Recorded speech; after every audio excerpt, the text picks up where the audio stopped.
right, 1-2, New York City. We got hip hop royalty definitely in the house. Debbie D, how you doing, Debbie?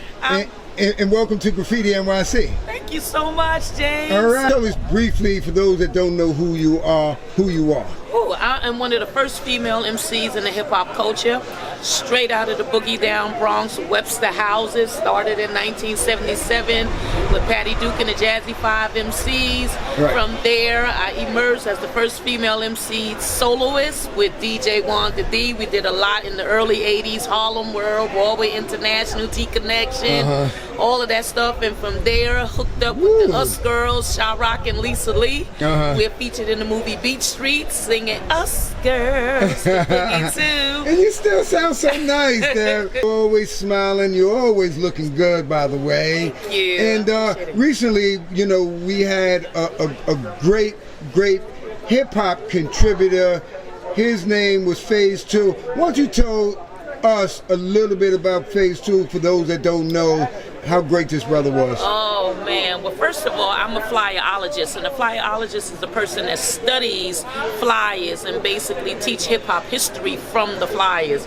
And so from that perspective, one of the things that I've learned is that Phase 2 and Buddy Esquire are two of your most earliest graffiti artists and flyer makers. Prior to late 1979, when they did their flyers, all of the flyers were handwritten. They did the artwork and they did the stencil with the lettering and all of that. They did all of the early crews, Grandmaster Flash, the Furious 3, the Furious 4, the Furious 5. They did the Funky 4. They did some of Bambaata's stuff. I mean, the guy's just genius. It was a great loss, but he contributed so much to the hip-hop culture when it comes to laying down the foundation. And let me just say this. There was, at the time when Phase 2 and Buddy Esquire were putting flyers together, there was no other medium for us to push out what we were doing in the jams and in the parties.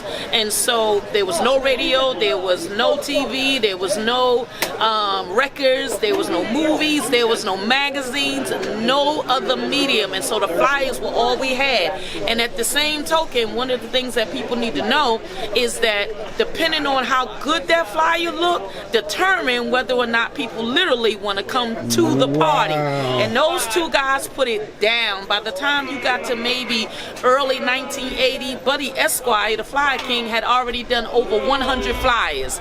I mean, these guys was doing cars, these guys was doing the dress with the bubble coats. I mean, they did it all.